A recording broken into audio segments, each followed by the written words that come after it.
하나님께서 주시는 말씀 사도행전 4장 13절입니다.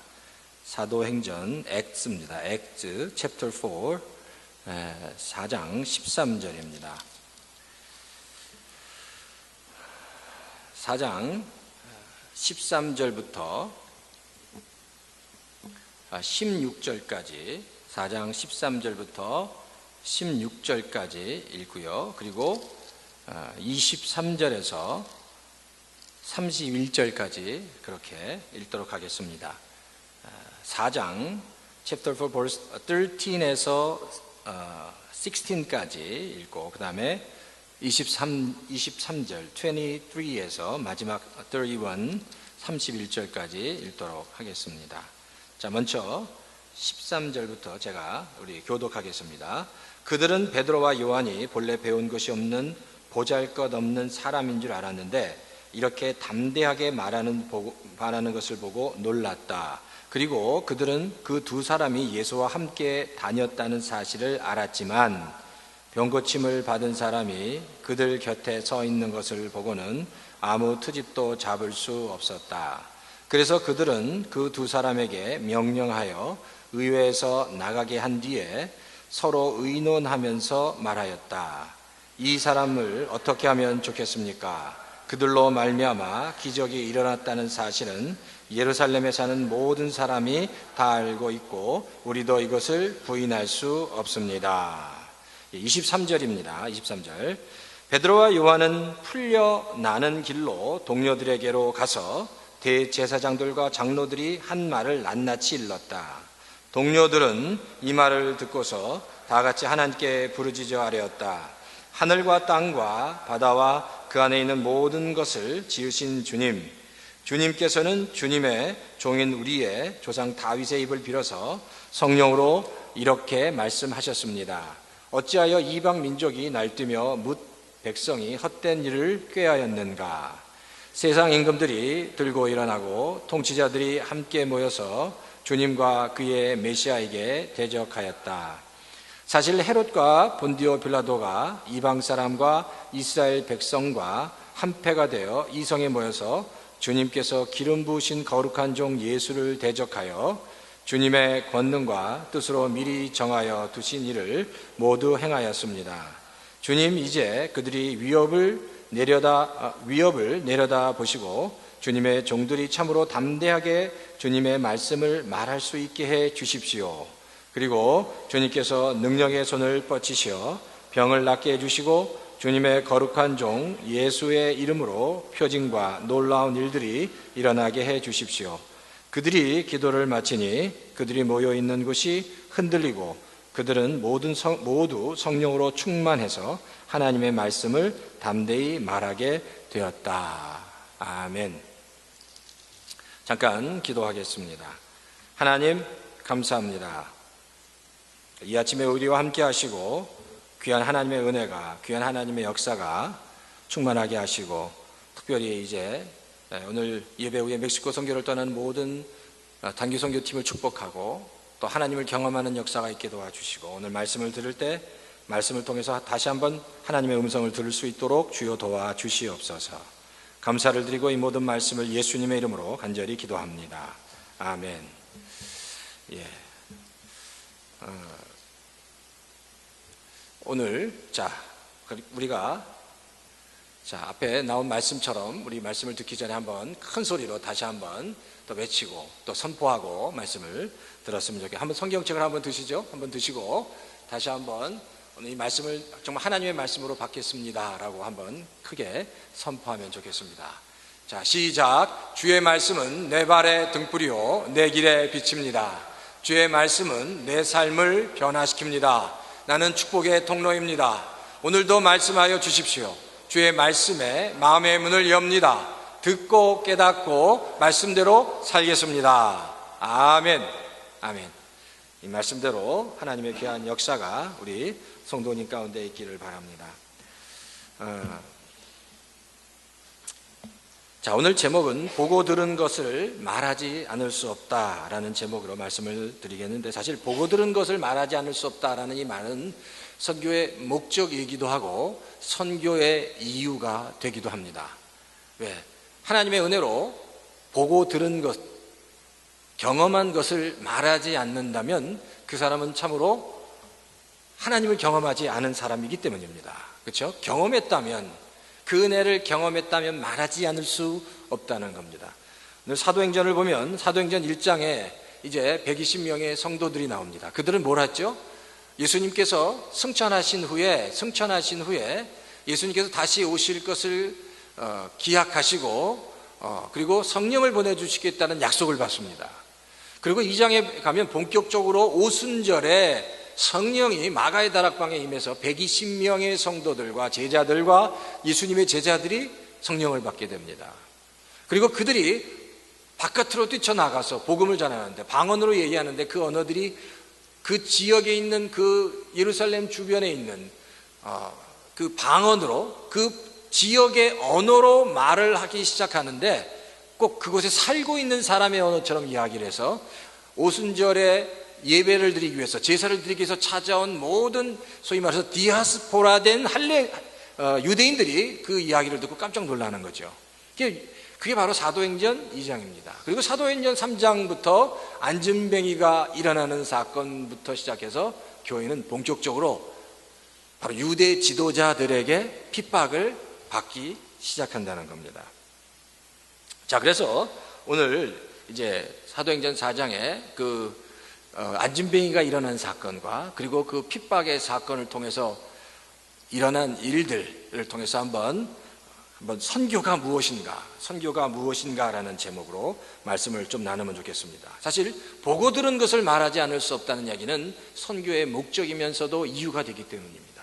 그래서 도대체 우리가 이제 멕시코 미션을 단기 선교를 떠나는데 도대체 이 선교가 무엇인가에 대해서 살펴보려고 합니다. 첫 번째, 선교는 사람입니다. 사람이 한다는 겁니다. 여기서는 세 가지가 있는데 첫 번째는요, 선교는 머리로 배운 지식으로 하는 것이 아니라 하나님으로부터 받은 경험, 살아있는 경험으로 한다는 겁니다. 오늘 본문에 보면 본문 13절에 그 유대 지도자들이 베드로와 요한을 보고 이렇게 얘기합니다. 본래 배운 것이 없는 보잘것없는 사람, 13절에 배운 것이 없는 보잘것없는 사람인 줄 알았는데 어떻게 이렇게 담대하냐고 얘기합니다. 배운 것이 없는 보잘것없는 사람인 것 같은데 라고 얘기합니다. 사실 이들은 배운 것이 없는 사람입니다. 갈릴리라는 그 시골 촌구석에서 그냥 어부로 살았던 사람들입니다. 특별히 어떤 말씀을 어떤 특별 무슨 율법 학교에서 특별한 과정에서 선지 훈련을 받은 자들이 아니라 그냥 갈릴리라는 한 촌에 어부로 살았던 사람들입니다.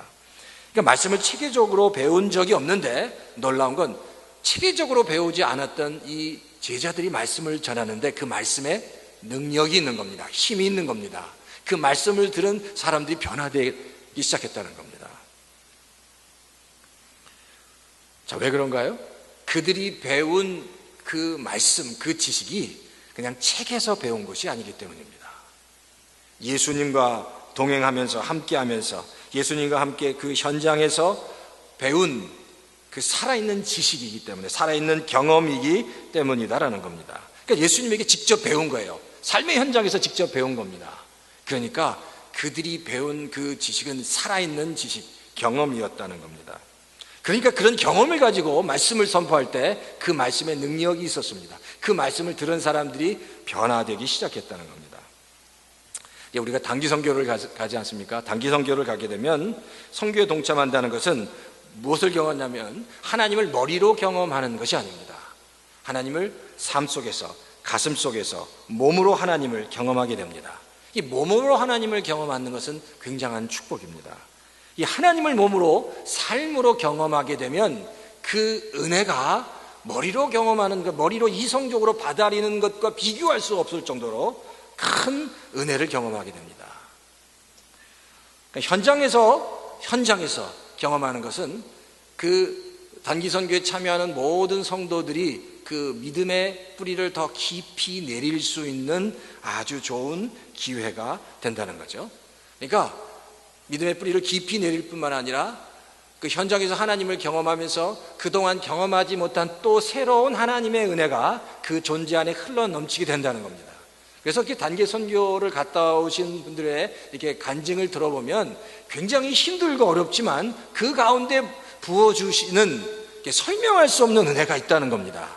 이 단기 선교팀이 그 설명할 수 없는 하나님만이 부어주시는 은혜를 받을 수 있도록 이곳에 있는 우리들은 기도해 주어야 한다는 겁니다.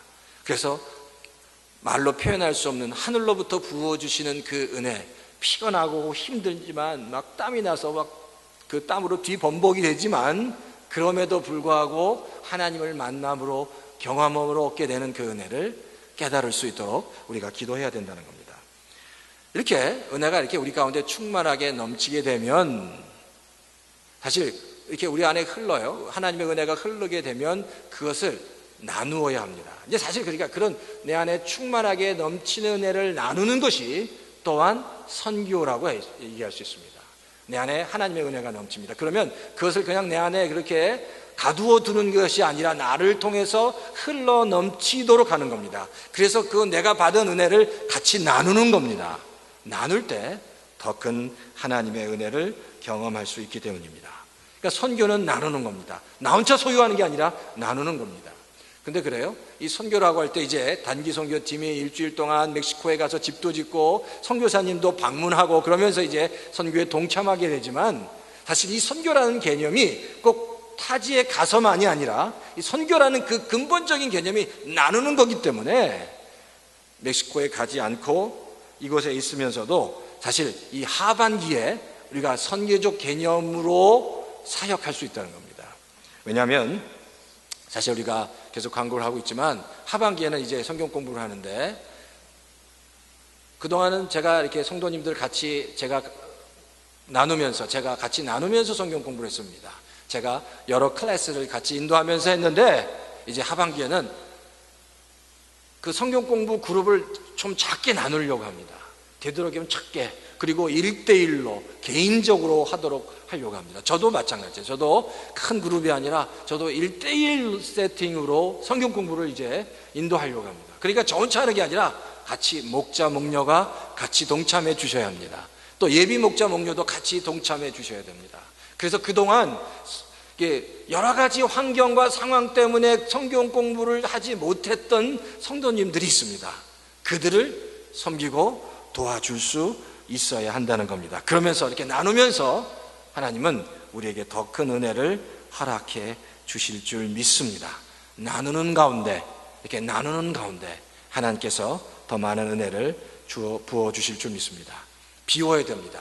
내가 가지고 있는 걸 자꾸만 비우면, 하나님께서 나에게 채워주신 은혜의 주머니를 비우면 하나님께서 더 놀라운 것들로, 더 좋은 것으로 채워 주실 줄 믿습니다. 두 번째는요, 선교는 예수님과 함께 하는 사람들이 하는 겁니다. 그리고 예수님과 함께 하고 싶은 사람들이 한다는 겁니다. 오늘 본문에 보면 성경이 이렇게 기록하고 있어요. 그들이 그 두 사람이 예수와 함께 다녔다는 사실을 알았다는 겁니다. 그러니까 유대의 영적인 지도자들이 베드로와 요한이 예수 그리스도와 늘 함께 했다는 것을 알았습니다. 사실 예수님과 함께 하고 싶으면, 예수님과 정말 함께함으로 더 큰 은혜를 나누기 위해서 사실 선교에 동참하는 겁니다. 단기 선교의 목적은 선교지에 내려가서 선교사님을 돕는 것도 있지만, 성도들이 그곳에 가서 정말 하나님이 얼마나 역사하시는지, 내가 하나님을 어떤 은혜 가운데 있는지를 내 자신을 돌아볼 수 있는 아주 좋은 기회가 됩니다. 그러니까 하나님과 더불어, 주님과 더불어 함께 하고 싶은 사람들이 선교에 동참하게 되고, 그 선교에 동참함으로 하나님의 놀라운 은혜를 경험하게 된다는 겁니다. 그러니까 함께 해야 합니다. 주님의 은혜에 함께 동참할 때 하나님의 은혜를, 하나님의 역사를 경험하게 된다는 겁니다. 사실 이 당시 유대 지도자들은 말씀에 능통한 사람이었습니다. 생각해 보십시오. 유대 지도자들이 예수 그리스도를 봤을 때, 예수님께서 하시는 사역들을 봤을 때 어떻게 생각했을까요? 예수님이 메시아라는 사실을 그들은 분명히 알고 있었습니다. 왜? 수없이 많은 사람들이 예수님을 쫓아다녔고요, 수없이 많은 병자들이 고쳐졌습니다. 장님이 눈을 떴고 안진뱅이가 일어나고요, 말할 수 없는 많은 질병들이 예수님을 통해서 고쳐지는 것을 보고 유대 지도자들은 예수님이 메시아라는 사실을 분명히 알았습니다. 그런데 그들은 예수님이 메시아라는 사실을 알았지만 예수님과 함께하지 않았습니다. 그러니까 하나님과 상관없는 자였다는 거죠. 반면에 예수님의 제자들은, 그리고 사도들, 그 제자들 베드로와 요한은 늘 예수님과 함께 했다는 겁니다. 3년 동안 밤낮으로 뒹굴면서 같이 고생하고 같이 애쓰면서 3년 동안 함께 했다는 겁니다. 함께 하는 게 중요합니다. 함께 할 때, 하나님의 일에 함께 동참할 때, 선교에 동참할 때 함께 하는 가운데 하나님의 은혜를 경험하게 된다는 겁니다. 그러니까 내가 어떤 사람과 함께 하느냐가 중요합니다. 정말 내가 믿음 있는 사람과 함께 하면 그 사람의 믿음의 영향력이 나를 변화시킨다는 겁니다. 그렇지 못한 사람과 함께 하면 그 사람의 그런 영향력이 나를 더 힘들게 할 수 있습니다. 그러니까 내가 믿음에 있는 믿음의 사람과 함께 하는 것, 그리고 믿음의 그 이야기를 듣는 것, 그리고 믿음의 영향력을 받는 것이 너무너무 중요하다는 겁니다. 제가 이런 글을 읽은 적이 있는데, 제가 한번 읽어드릴 테니까 한번 들어보십시오. 이 이야기는 좀 굉장히 고통당하는 이야기입니다. 20세 된 한 젊은 처녀가, 20세 된 그 청년이, 여자 청년이 한 고백인데 제가 한번 읽어드릴게요. 20대에 들어와 부모님 사이에 존재하는 깊은 감정의 고를 엄마의 고백을 통해서 알게 되었습니다. 자, 잠깐 말씀드리면 지금 20대가 된 처녀의 부모가 사이가 굉장히 안 좋은 이야기예요. 이제 배경이요. 이제 그 이야기를 지금 해나가고 있습니다. 자, 그러니까 20대가 된 이 처녀의 부모의 사이가 좋지 않다는 것, 감정의 골이 깊다는 것을 엄마의 고백을 통해서 알았다는 겁니다. 근데 저는 냉정하고 출세지향적인 아빠 때문에 엄마가 받았을 상처, 그리고 느껴야 했던 외로움들을 공감했지만 그래도 엄마를 용서할 수가 없었습니다. 엄마는 아빠를 진심으로 사랑했던 적이 있었을까 하는 의심이 들 정도로 아빠에게 항상 짜증이나 비난과 무시가 섞인 말을 딸들 앞에서 반복했습니다. 반면 아빠 이외의 모든 사람 앞에서는 사람 좋기만 한 천사의 모습을 어머니는 보여주셨습니다.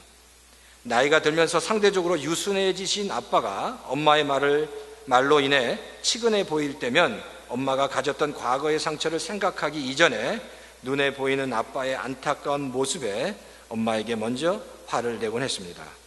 더 큰 문제는 그렇게 싫어하는 모습을 제가 닮아 버렸다는 사실입니다. 남자친구에게서 넌 왜 나를 빼고 모든 사람 앞에서만 천사냐? 라는 말을 들은 적이 있고 전 제 안에서 엄마의 모습을 보게 됐습니다. 자, 이게 무슨 얘기예요? 자기가 그토록 싫어했던 엄마의 모습, 그 모습이 자기가 담고 있다는 얘기입니다. 그 같이 있다는 것 자체가 내가 싫어함에도 불구하고 그 나쁜 영향력 가운데 자기가 들어가게 되고 그렇게 배워가고 있다는 겁니다. 그러니까 함께 있다는 것은 배우는 겁니다. 함께 있다는 것을 배우는 겁니다.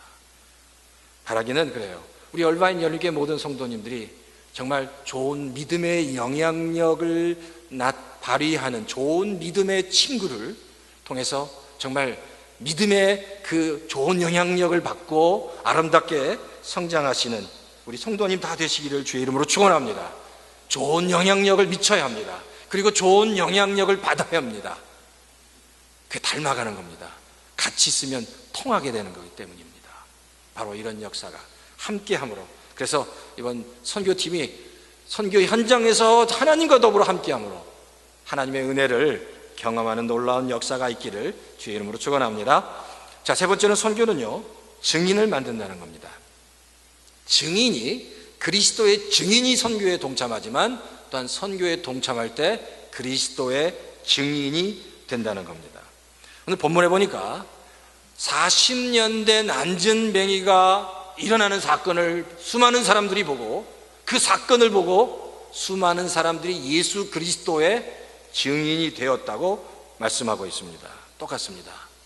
선교 현장에서 하나님을 경험하는 것은 그곳에 참여한 성도들을 하나님의 증인으로 만든다는 겁니다. 자, 이번에 EM과 KM 그리고 유스가 많이 갑니다. 대부분 한 24명 정도, 그리고 한 4, 5명 정도가 갑니다. 굉장히 많이 갑니다. 우리 유스 그룹이 대부분 다 선교 현장에 갑니다. 우리가 다시 이런 질문을 던져봐야 돼요. 왜 가냐는 거죠. 왜 돈 들이고 시간 들이고. 우리 그 버젯이 거의 한 14,000불 정도 들어갑니다. 이렇게 큰 돈을 들여가면서 왜 선교 현장에 가야 하느냐는 거죠. 그 이유는 딱 한 가지입니다. 바로 증인이 되기 위해서입니다. 예수 그리스도의 증인, 위트니스, 그 은혜를 경험한 위트니스, 증인이 되기 위해서라는 겁니다. 그리스도의 증인이 된다는 것은, 하나님의 은혜를 경험하고 증인이 된다는 것은 평생 흔들리지 않는 분명한 믿음의 뿌리를 내릴 수 있는 좋은 기회가 되기 때문입니다. 선교 현장에 가서 그리스도를 경험하고 정말 참된 증인이 된다는 것은 평생 흔들리지 않는 깊은 믿음의 뿌리를 내릴 수 있는 기회가 있다는 겁니다. 증인이 된다고 다 무슨 선교사가 되고 목회자가 되는 게 아니라, 나의 삶 속에서, 내가 어느 곳에 처하든지 삶 속에서 그리스도의 증인이 될 수 있는 아주 좋은 기회, 평생 그리스도를 증거하면서 살아갈 수 있는 좋은 기회가 될 수 있다는 겁니다. 선교는 그렇기 때문에 하나님이 선교를 사람을 통해서, 우리를 통해서 하시기 원한다는 겁니다. 두 번째는, 선교는 대가를 지불하는 겁니다. 최초의 선교사가 누굴까요? 최초의 선교가 누구였습니까? 최초의 선교사, 제일 처음 선교사, 최초의 선교사는 예수 그리스도입니다. 왜냐하면 예수 그리스도는요, 자기가 가지고 있는 걸 다 버리고 그리고 타문화권에서 복음을 전하신 분이기 때문입니다. 타문화권이란 하나님이 계신 곳은 천국, 하늘나라였습니다. 근데 하늘나라를 버리시고 이 땅에 내려오신 거예요. 그리고 예수님은 복음을 위해서 아주 소중한 대가를 지불하셨습니다. 뭐죠? 어떤 대가를 지불했습니까? 자기의 목숨을 버린 겁니다. 그 대가를 지불한 겁니다. 사실 그런데 오늘 본문에 보면 베드로와 요한이 복음을 전합니다. 예수 그리스도, 그 복음을 전합니다. 안진뱅이, 40년 된 안진뱅이를 일으키고 복음을 전하는데, 그 복음을 전한다는 것은 자기 자신을 완전히 드러내는 겁니다. 왜? 그 당시는요, 크리스찬이라는 그 하나만으로도 굉장한 핍박을 받을 수밖에 없는 환경이었습니다. 그러니까 그렇게 자기 자신을, 복음을 전함으로 자기 자신을 드러낸다는 것은 핍박을 받을 각오를 했다는 겁니다. 엄청난 핍박이 베드로와 요한에게 있었습니다. 그런데 성경에 보면 그렇게 큰 핍박을 받을 수밖에 없지만 베드로와 요한은 그 핍박에 두려워하지 않았습니다. 왜냐하면 그 핍박에도 능히 그 핍박을 받을 만한, 그 핍박에 대한 대가를 지불할 준비가 돼 있기 때문입니다. 베드로와 요한은 핍박이라는 대가를 지불할 준비가 돼 있었습니다. 왜냐하면 하나님으로부터, 예수님으로부터 정말 많은 은혜를 받았기 때문입니다. 대가를 지불할 수 있는 사람은 누구냐? 하나님의 큰 사랑, 주님의 큰 사랑을 경험한 사람입니다. 근데 대가를 지불해야 될 때 대가를 지불하지 못하고 주저하는 사람은 아직 하나님이 나를 사랑하는지 분명히 깨닫지 못한 사람은 대가를 지불할 때 주저할 수밖에 없습니다. 제가 한국에 나가서 이런 이야기를 들었습니다. 한 여대생이 남자친구를 사귀었습니다. 근데 그 남자친구를 사귀었는데 그 남자친구가 이제 군대를 갔어요. 이제 군대를 갔는데 고민이 생겼습니다. 어떻게 이 남자를 계속 군대 간 친구를 사귀어야 되느냐. 그래서 교수와 상담을 했습니다. 교수님, 제 남자친구가 군대 갔습니다. 제가 어떻게 해야 될까요? 라고 질문했어요. 그랬더니 이 교수님이 정말 당신이 정말 자매가 정말로 그 남자를 사랑하는지 잘 생각해 보라고 얘기합니다. 정말 잘 사랑하는지. 자, 그러니까 이 여대생이 그럼 제가 사랑하는 것 같은데 잘 모르겠습니다. 사랑하긴 하는데 잘 모르겠습니다. 좋아, 어떻게 표현해야 될지, 어떻게 결정해야 될지 모르겠습니다. 라고 그렇게 얘기하겠어요. 그랬더니 이 교수가 이렇게 얘기합니다. 정말 자네가 남자친구를 사랑하면 기다리고 사랑하지 그렇게 사랑하지 않으면 그냥 정리하고 떠나버리라고 얘기합니다. 그랬더니 이 자매가 다시 얘기하는 거예요. 도대체 남자친구를 사랑한다고 생각하는데 그럼 도대체 그 기준이 뭡니까? 라고 묻은 거예요. 기준이 뭡니까? 사랑하긴 사랑하는데 어떤 기준으로 내가 사랑한다고 생각하고 사랑하지 않는다고 생각해야 됩니까? 라고 얘기하니까 그 교수님이 이렇게 얘기합니다. 바로 당신이 2년이라는 시간의 대가를 치를 수 있다면 당신은 그 남자를 사랑하는 겁니다. 2년이라는 시간의 대가를 지불할 수 있다면 사랑한다는 거예요. 근데 2년 동안 못 기다리겠다라고 생각하면 사랑하지 않는다는 겁니다. 아주 명쾌한 답이었어요. 이 여대생이 떠났겠습니까? 안 떠났겠습니까? 어떻게 생각하세요? 답이 뭘까요? 떠났을까요? 저도 잘 모르겠습니다. 근데 지불할 수 있으면, 대가를 치를 수 있으면, 사랑해서 그 대가를 지불할 수 있으면 기다린다는 겁니다. 그러니까 사랑하면요, 다 대가를 지불하게 됩니다. 우리가 자녀를 사랑합니다. 제가 이렇게 엄마들을 보면 자녀를 끔찍하게 사랑합니다. 왜? 내 자식이니까. 근데 때때로 그래요. 그 자녀들이 아파하는 것을 보면 엄마들이 제일 힘들어합니다. 예를 들어서 자녀가 만약에 아프다고 생각해 보세요. 그리고 병정이 큰 병에 걸렸습니다. 근데 그 병이 인슈런스가 커버가 안 되는 병이에요. 그러면 그 부모가 어떻게 할까요? 큰 돈이라도 자녀를 사랑하기 때문에 보통의 부모는 그 자녀를 고치기 위해서 큰 돈이라도 어떻게 마련해서 그 자녀를 위해서 수술을 해준다는 겁니다.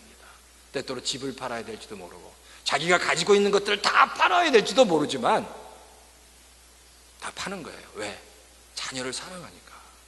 그걸 다 대가를 지불하고라도 자녀를 사랑하기 때문에, 살려야 되기 때문에 판다는 거예요. 그러니까 왜? 사랑하기 때문에. 사랑하면 분명히 대가를 지불한다는 겁니다. 거꾸와 같아요. 우리가 하나님을 정말 사랑한다면 우리가 지불해야 될 대가를 기쁨으로 망설임 없이 지불할 수 있다는 겁니다. 사단이 건드리지 못하는 세 사람의 유형이 있답니다. 사단이 어떻게 하지 못하는, 사단이 건드리지 못하는 세 사람, 세 가지 유형의 사람. 첫 번째는 돈에 관심이 없는 사람입니다. 왜냐하면 세상이 다 돈으로 움직이는데 이 사람이 돈에 관심이 없어요. 그러니까 그러면 사단이 어찌할지 못합니다. 두 번째, 꿈이 있고 비전이 있는 사람입니다. 사도들 같이, 그리고 분명한 자기의 목표와 꿈이 있는 사람, 사단이 어떻게 하지 못한답니다. 세 번째, 자기 일을 위해서 죽을 각오를 하는 사람, 이 사람도 어떻게 못한다는 거예요. 죽을 각오를 하면, 달려들면 사단도 어떻게 하지 못한다는 겁니다. 근데 이렇게 세 종류의 사람이 되지 못해도 사단이 건드리지 못하는 사람이 있습니다. 그게 뭐냐면 하나님의 사랑을 깊이 깨달아서 하나님 앞에서 그 하나님께 그 대가를 지불할 수 있는, 사랑으로 인해서 대가를 지불할 준비가 된 사람은 사단은 건드리지 못한다고 합니다. 대가를 지불하고 대가를 지불하면서까지 하나님의 사랑 때문에 대가를 지불할 수 있는 사람을 사단이 어찌할 수 없다는 겁니다. 선교는 대가를 지불하는 겁니다. 우리가 그래요. 지금 이번 단기 선교는 전체 예산이 약 15,000불 정도 들어갑니다. 우리 교회에서 성도님들이 정말 열심히 헌금해 주셨습니다. 이제 거의 많이 다 어떻게 맨 처음에 15,000불 정도 예산이 들어간다고 생각할 때, 야, 이게 과연 될까? 과연 이게 15,000불이 거쳐질까? 그리고 사실 실질적으로 이제 피가 한 6,000불 되고 한 9,000불 정도를 거두어야 되는데 과연 그게 될까? 근데 하나님께서 거의 얼추 다 모아주셨습니다. 아직 좀 부족하긴 하지만 거의 하나님께서 마련해 주셨습니다. 그러니까 이 선교를 보면서, 그리고 이 일을 위해서 많은 성도들이 대가를 지불해 주신 겁니다. 왜? 선교가 너무 중요하기 때문에. 그리고 우리 아이들 유스가 이번에 많이 가는데 그곳에 가서 하나님을 만나는 것이 정말 중요하기 때문에 대가를 다 지불했다는 겁니다. 바라기는 그래요. 이 선교를 통해서 하나님의 귀한 역사가, 이번 멕시코 선교를 통해서 우리가 많은 대가를 지불했습니다. 선교를 통해서 귀한 하나님의 역사가 우리 참여하는 모든 성도들 가운데 일어나기를 주의 이름으로 축원합니다. 자, 세 번째는, 선교는 기도라는 겁니다. 기도. 오늘 본문에 보면 4장 23절에 보면 베드로와 요한이 그 산에 들인 공의회라고 유대의 영적인 지도자들에게 잡혔습니다. 그리고 풀려나는 장면이 나옵니다. 23절에 나와요. 23절에 보면 베드로와 요한이 풀려나와서 바로 어디로 갔냐면 바로 예루살렘 교회, 성도들이 모여있는 예루살렘 교회로 가는 장면이 나옵니다. 사실 밤새도록 그 감옥에 잡혀 있었고, 그리고 그 아침부터 저녁까지 그 산에 들인 공의회원, 대제사장과 사두개인들과 바리새인들의 신문을 받아서 몹시 지쳐 있는데 그냥 가서 쉬는 게 아니라 교회로 달려가서 같이 그들과 기도하기 시작했다는 겁니다. 왜? 베드로와 요한이 바로 그걸 깨달은 거예요. 이때는 지금 정말로 기도해야 할 때라는 걸 알았습니다. 대제사장들의 권세가, 하늘을 찌르는 권세가 복음 전하는 것을 막고, 그 외 수많은 사두개인들과 바리새인들이 그리스도를 전하는 것을 막아도 전능하신 하나님께서 그 권세와 더불어 함께 하시면 그들이 아무리 방해해도 복음은 전파될 수밖에 없다는 것을 알기 때문에 교회로 달려가 기도하기 시작했다는 겁니다. 선교에는 기도가 필요합니다.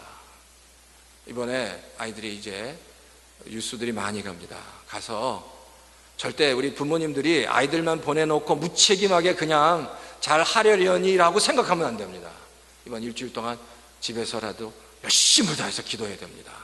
자녀들의 이름을 불러가면서 선교 현장에서 하나님을 만나게 해달라고 기도해야 합니다. 오늘 본문에 보니까 이들이 기도하기 시작하는데, 자, 이렇게 기도합니다. 다 같이 모여서, 자, 동료들, 바로 예루살렘 교회 성도들이 베드로와 요한이 한 이야기를 듣고 같이 기도하기 시작하는데 이렇게 부르짖습니다. 자, 하늘과 땅과 바다 그 안에 있는 모든 것을 지으신, 천지의 모든 것을 창조하신 하나님께 부르짖습니다. 전능하신 하나님을 부르면서 기도하기 시작했다는 겁니다. 전능하신 하나님, 그 하나님을 믿는 겁니다. 우리가 기도하는 보면 내가 과연 어떤 하나님을 믿고 있는지가 드러납니다. 두려움 가운데 내가 가지고 있는 두려움을, 내가 믿는 하나님이 내가 가지고 있는 이 두려움을 과연 극복할 수 있는 하나님인지, 어떤 두려움도 극복할 수 있는 하나님을 믿는 것인지, 문제 앞에서 나약해져 버릴 수밖에 없는 그런 정말 나약한 하나님을 믿는 것인지, 그 기도를 통해서 내 믿음과 신앙이 드러나는 겁니다. 난 과연 어떤 하나님을 믿고 있는지, 어떤 하나님을 따르고 있는지, 정말 전능하신 하나님, 그리고 나를 사랑하시는 하나님을 내가 믿고 있는지 우리 자신을 돌아보아야 한다는 겁니다. 사실 기도는 우리가 가져야 할 아주 중요한 영적인 에너지입니다. 기도해야 합니다. 하늘에 높이 나는 가장 큰 전보 제트기 같은 비행기도, 그리고 최첨단을 걷는 컴퓨터도 에너지가 없으면, 파워가 없으면 움직이지 않습니다. 똑같이 성도님들이 어떤 계획을 세우고 어떤 일들을 준비해도 영적인 에너지가 충만하지 못하면 그 일은 이루어지지 못합니다. 이번 선교도 마찬가지입니다. 성도님들이 끝까지 기도하지 않으면 정말 이 선교가 이렇게 끝까지 정말 하나님의 큰 축복 가운데 펑션할 수 없다고 믿어야 됩니다. 그리고 아이들이 돌아올 때까지 같이 한 목소리로 기도해 주어야 한다는 겁니다. 저 오늘 본문에 보면 또한 이 성도들의 기도를 보면, 자, 25절, 26절에 보면 성경이 이렇게 기록하고 있습니다. 어찌하여 이방 민족이 날뛰며 뭇백성이 헛된 일을 꾀하였는가. 세상 임금들이 들고 일어나고 통치자들이 함께 모여서 주님과 그의 메시아에게 대적했다는 겁니다. 자, 보세요. 이 말씀이 뭐냐면 예루살렘 교회 성도들이 기도 가운데 인용한 말씀입니다. 사도 베드로와 요한은 설교할 때마다 예수 그리스도와 말씀을 전했고, 그 말씀을 받은 그 성도들은 기도 가운데 구약의 말씀을 인용해서 지금 이때에 복음을 전해야 될 이때 하나님의 백성들에게 핍박이 있을 것이라는 사실을 말씀을 통해서 이미 알고 있었다는 겁니다. 말씀을 통해서, 섭리를 통해서 우리가 복음을 전해야 할 이때에 고난이 있을 것이다 라는 것을 알고 그 말씀을 붙잡고 기도하기 시작했다는 겁니다. 그들은 말씀을 붙잡았습니다. 초대교회 성도들이 그 엄청난 고난과 핍박 속에서도 승리할 수 있었던 가장 큰 이유는 첫 번째 기도한 것과 두 번째 말씀을 붙잡았다는 겁니다. 말씀을 알고 있었다는 겁니다. 말씀을 우리의 삶 속에, 자신들의 삶 속에서 분명히 적용하고 그 말씀이 무슨 뜻인지를 알고 있었다는 겁니다. 선교는 하나님의 뜻을 아는 겁니다. 기도하고 말씀을 통해서 나에게 주시는 음성을 들을 수 있어야 합니다. 아이들을 포함해서 25명의 단기 선교팀이 이제 멕시코로 내려가면 아셔야 됩니다. 아침 이제 한 9시부터 시작해서 오후 4시까지 굉장히 더운 그 멕시코 그 태양볕에서 일을 하게 됩니다. 지금은 이제 익사이링해서 막 내려가겠죠. 막 멕시코 한 번도 가보지 않은 또 타국 땅, 그러니까 굉장히 익사이링해서 내려가지만 그곳에 가면 고생 줄이 훤한 겁니다. 아침 먹고 가서 이제 점심에 잠깐 식사하면요 쉬는 시간이 없습니다. 그리고 오후 4시 정도까지 계속해서 일해야 됩니다. 이제 그럼 제가 생각엔 한 월요일, 화요일 정도 가면 이제 다시 그래서 유고 돔에 오면 막 땀이 그냥 머리부터 발끝까지 땀이 그냥 가득 그냥 차고 아주 파김치가 돼서 돌아오는 겁니다. 힘이 그냥 정신이 없을 거예요. 그런데 놀라운 건 그걸 이겨나가면 나중에, 그리고 아침마다 저녁마다 목사님과 같이 말씀을 나누고 기도하면서 조금씩 아이들은 변화되기 시작합니다. 그런데 일은 뒤에서 부모들이 기도해 주어야 합니다. 아이들이 힘들고 어려워도 불평하지 않고 선교 현장에서 하나님을 만날 수 있도록, 선교 현장에서 하나님을 경험할 수 있도록, 육체적으로 많이 힘들고 어렵지만 정말 다시 한번 기도하면서 말씀을 묵상하면서 다시 한번 영적으로 깨어나고 회복될 수 있도록 기도해 주셔야 합니다. 바라기는 그래요. 이제 오늘 이제 1시에 다 갈 텐데 아이들이 무사히 돌아오고, 그리고 다 와서 부모님 앞에서, 성도 앞에서, 교회 앞에서 정말 큰 은혜 받았습니다 라고 간증할 수 있도록 성도님들의 기도를 부탁드리겠습니다. 그래서 기도해서 아이들이 변화되고 정말 하나님 만나고 돌아올 수 있도록 정말 합심해서 통성으로 기도해 주시기를 바랍니다. 이 시간 한번 다 같이 한번 기도하죠. 선교는 사람이 하는 겁니다. 사람이 하는 겁니다. 대가를 지불해야 됩니다. 그리고 기도가 필요합니다. 하나님은 선교를 통해서 정말 사람들을, 우리 청년들을, 우리 유스, 우리 아이들을 만져달라고, 그리고 그들이 대가를 정말 지불할 수 있는 믿음을 갖게 해달라고 기도해 주시기 바랍니다. 다 같이 한번 통성으로 기도하겠습니다. 하나님 아버지 감사합니다. 하나님 아버지 감사합니다. 멕시코 미션을 출발하는 하나님 아버지, 우리 선교팀을 축복합니다. 하나님 한 명 한 명을 만져주시옵소서. 한 명 한 명을 만져주시옵소서. 하나님을 경험할 수 있게 해주시옵소서. 하나님을 경험하고 만질 수 있도록, 경험할 수 있도록 그리고 하나님, 그 하나님을 만나고 인생에 정말 어떤 대가도 치를 수 있도록, 하나님을 사랑하기 때문에 나는 어떤 대가도 치를 수 있습니다 라는 믿음을 가질 수 있는 우리 아이들 다 될 수 있도록, 청년 다 될 수 있도록, 성도들이 다 될 수 있도록 주여 도우시고 역사해 주시옵소서. 하나님, 기꺼이 어떤 대가라도 치를 수 있도록, 기꺼이 어떤 대가라도 치를 수 있도록 주여 도와주시고 역사해 주시옵소서. 기도 가운데, 말씀 가운데 하나님을 만날 수 있도록, 기도 가운데, 말씀 가운데 정말 하나님을 만날 수 있도록, 기도 가운데, 말씀 가운데, 그 선교 현장 가운데 정말 땀 흘리고 정말 땀이 범벅이 되어서 피곤하고 지친 그 가운데서도 하나님, 정말 하나님 만나고 정말 하나님을 만날 수 있도록, 그래서 그들의 삶이 변화될 수 있도록, 그들의 세계관이 바뀔 수 있도록, 하나님 아버지, 지금까지는 하나님 나 중심적으로 살았지만 이제 그들의 삶의 중심이 하나님 중심으로 변할 수 있도록, 그런 놀라운 역사가 있도록 주여 도우시고 역사해 주시옵소서. 하나님을 알아갈 수 있도록, 하나님을 알아갈 수 있도록, 더 깊이 하나님을 알아갈 수 있도록 주여 도와주시옵소서. 주여 도와주시옵소서. 은혜를 주시옵소서. 주여 믿습니다. 주여 믿습니다.